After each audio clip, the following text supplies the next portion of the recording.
Thank you for coming back to our Bay Area Housing Market Town Hall, episode 17. And today I'm really excited to share this housing market update with you because I actually changed a little bit with the format as I have two mortgage industry leaders, one representing the residential side, another representing the multifamily side, to talk a little bit about what they see the mortgage market is going to do, the rates, the foreclosure activities, the forbearance plans, and those moratoriums, whether they are going to affect our housing market or the multifamily market or not. And we see that there are some guidelines been changing. So it's going to be really interesting because I also been doing so much research, putting together all these statistics and data and have somebody from the mortgage side to validate or disagree with my research. That will be really fun to watch. So I hope that you guys will stay all the way till the end and provide your comment and your feedback as well. And as always, just know that this is a housing market update regarding the Bay Area market only. This is not about the Southern California, as Southern California can be quite different as well, or any other part of the country. But if you're interested in Bay Area housing market, why we are a little bit different from other markets, please do stay on here and watch till the end. So let's get started. And as always, wanted to let everybody know, especially the new ones who join us for the first time, this webinar is started because we wanted to solve this information gap between consumers and also the local real estate industry. We want to provide education directly to you guys and also sharing information with our real estate professionals so we can empower our consumers during very difficult times. And as I had mentioned a couple of episodes ago, I actually spent 2 years, wrote my book. And right now you can actually start pre-ordering it on Amazon. It's called Power to Change Lives. It's not really a business book, although I did share a little bit about some of the real estate investment strategies that I have used. But it's really more of the way it started was that I wanted to leave a legacy for my children and wanted to tell my stories, how I came to this country when I was 18 years old, not knowing anybody, and really trying to strive for this American dream that everybody was talking about. So I kind of documented the journey that I had gone through. Obviously, there was a lot of obstacles that I have to tackle, and then how I ended up in real estate and what real estate meant to me. Eventually, when I look back, I just realized that, you know what, this whole time I was basically just looking for a home. And it's just kind of funny how I went through all these obstacles. At the end, I found my home here in America and I'm doing real estate. So I hope that if you are interested, please do pre-order on Amazon, and it's gonna start mailing out on March 29th. And this is something in my book, I did say this, like we need to remind ourselves that we can each be a part of the solution through our own efforts and our own professions. Leaders are often the cornerstones who set the culture of their organizations. So I hope that through each of our own effort, we can make a difference, because no matter if it's about our professionalism, if it's about this, a lot of cultural issues that we are talking about nowadays, that actually stems from the leaders of each organization. And no matter how small we are, we can still make a little bit of difference. Let's move forward to the state of the market. And there are a lot of data that I want to share with you guys. And let's start with the Bay Area housing market statistics first. Now, this is Santa Clara County housing statistics, and we are comparing December 2020 and also January 2021.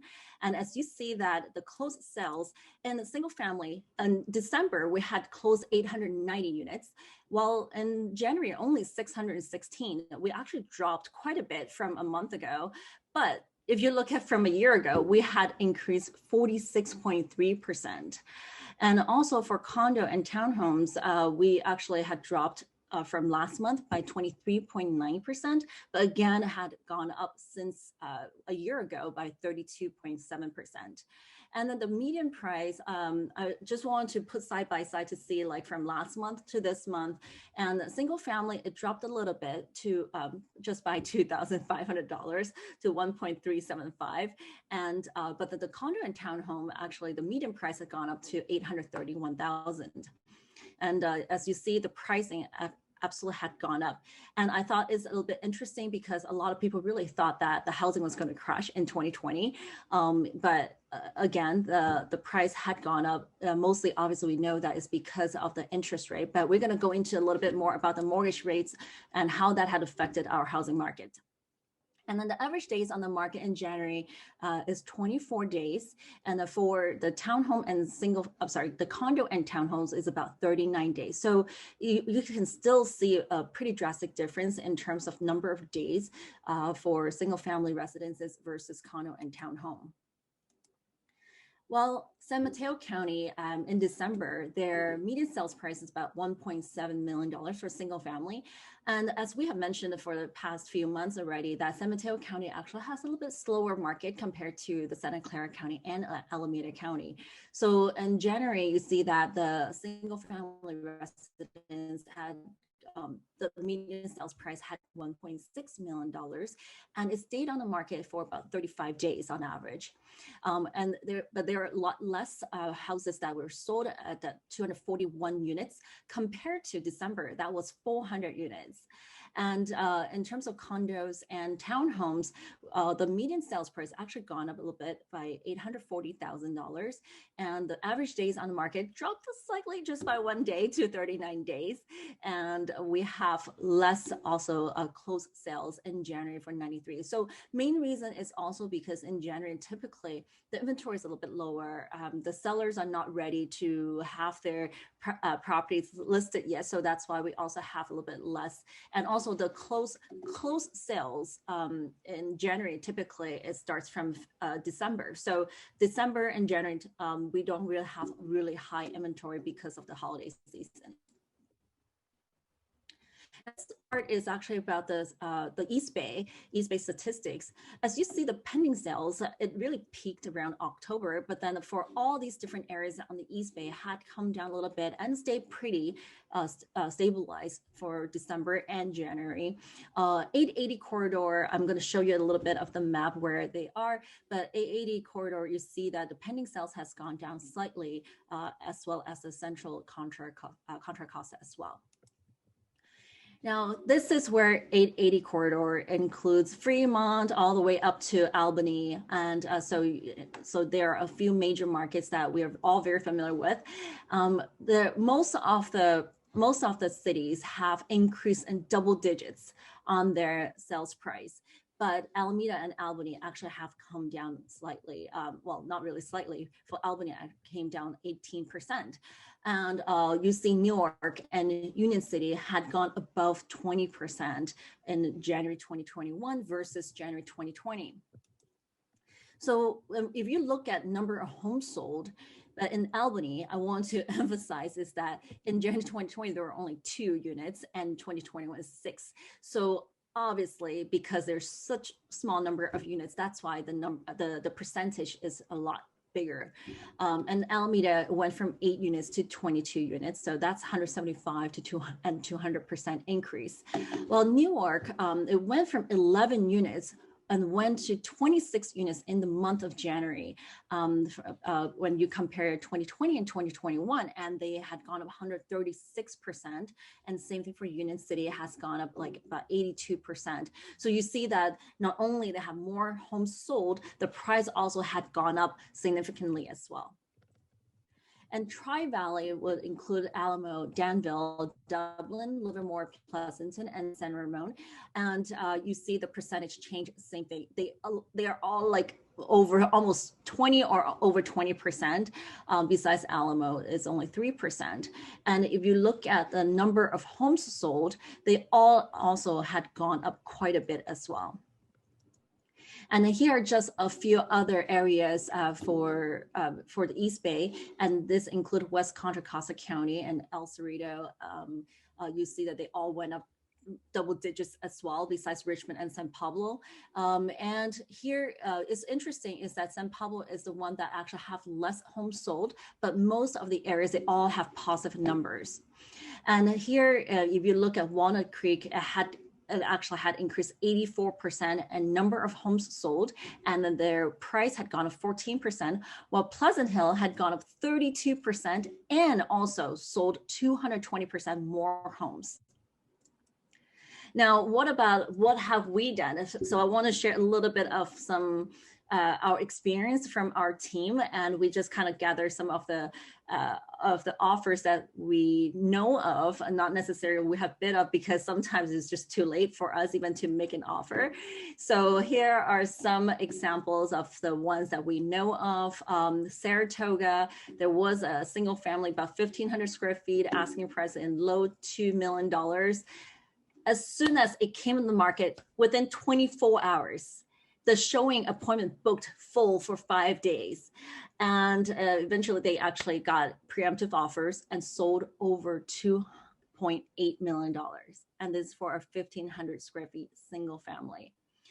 And South San Jose and North San Jose, very similar situation, single family. These are typically more updated homes, and they received tons of offers. For the South San Jose one, it's been really popular. We have a lot of clients starting to look in the South San Jose area. And they received 30 offers, sent out 50 disclosure packages. So went from a range between 800, 850, and sold over $1 million. And that's 20% over asking. And another property in North San Jose, so you think about more like a Berryessa area, the asking price was approximately $1 million. Within 5 days, they received 5 preemptive offers and went to $1.3 million. That's almost 30% over asking price. And what about East Bay and Newark? A townhouse asking for $900,000 and received a preemptive offer within 2 days on the market, and is sold for $930,000. And in Hayward, a single family asking less than $700,000 and received 9 offers, also went 20% over asking price. However, if you look at condos, as an example, Mountain View, absolutely beautiful location, asking is around $800,000, did not receive any offer. It's been 20 days on the market. And how about apartment side? We took a look at a few in Central Valley, East Bay. These are all 5+ units apartment buildings, and they've been on the market more than 100 days. We don't really know if they have received any offers or not. All we know is that the seller's asking certain cap, like 3 to 5 cap, and then our buyer's like, no, we're not going to make an offer at that cap rate. We're going to make an offer at much higher cap rate. For those of you who don't understand the cap rate, the higher the cap rate, meaning it's cheaper. So sellers really asking for a lot more for their properties, while buyers is just still very hesitant to make very aggressive offers. This is unlike 2019. Buyers are making offers at 3 cap. They're okay with it. But right now, buyers are just really taking their time. And then for office buildings, same thing. It's been, especially in urban area, downtown area, over 100+ days, no offers, very minimal increase. But on the other hand, we've been having a lot more leasing increase for our company. So definitely we see some companies, they are expanding still, especially in medical practice and the law, and also accounting firms, they are actually expanding. So they are requiring more office space, but they're very conservative in terms of how big of an office space they want. All right, so that's what's happening in our Bay Area housing market. And I want to share a little bit about the economic updates as well with you guys. This is the housing price forecasts by different organizations. By National Association of Realtors, they're projecting 6% increase this year. Zelman, 6%, Realtor.com, 5.7%. Freddie Mac, 5.3%, Mortgage Bankers Association, 5.1%, and Fannie Mae, 4.2%, and CoreLogic is 2.9%. And the average of all 7, they're 5%. But I think more importantly is that you see all of them are expecting the price continue to go up still. Now, for NAR, National Association of Realtors, they just did an economic housing market outlook by the chief economist, Lawrence Yun. And this is like from 2020 actual numbers, and he's doing a forecast on 2021 and also 2022. So he's expecting the GDP growth. Obviously 2020, we have a shrinking of the economy. So it was going to be negative 2.7%. But he expects that the GDP is going to be at 3.5% 2021 and slow down a little bit in 2020. Unemployment rate is 6.9% in 2020, and then it's expecting to come down slightly to 6.2 and get a little bit better in 2020 at 5%. While the inflation rate, as we know that we are expecting the inflation rate is going to go up. It's going to go up. This is also one of the reasons why so a lot of people actually deciding that, the money sitting in the bank is not going to do anything. They better put the bank into some kind of investment vehicle. And the 30 years fixed mortgage rate for NAR, they're expecting it's going to go up to 3.25 in 2022. Now, Fed funds rate is going to drop down to 0, and it's going to come back up in 2022. And a home price change is 8% in 2021 and 5.5% in 2022. While housing starts, this is basically talking with the developments, it's about 1.53 million in 2020. Actually, it's going to come down in 2021 and then pick back up in 2022. And I thought this is something new that they are sharing now, was the percentage of people working from home, because as we know that we start to hear, what will happen if there are a lot of people working from home. They are expecting that there are going to be less and less people, of course. So 2020, there's going to be 21%. And then in 2021, it's going to be 18 and then 12%. Now, there are a lot of news talking about company are allowing a lot of employees to work from home, but kind of want to remind everybody is that a lot of them are not really permanently not working, going to be working from home, but they are saying that they would like to have the flexibility to be able to work from home, and they still can go to the office maybe just 2 days a week instead of the 5 full days a week, because they realize that the time spent on the roads is really in a way time wasted. You could have worked a lot more, but at the same time, the person-to-person interaction is still really important.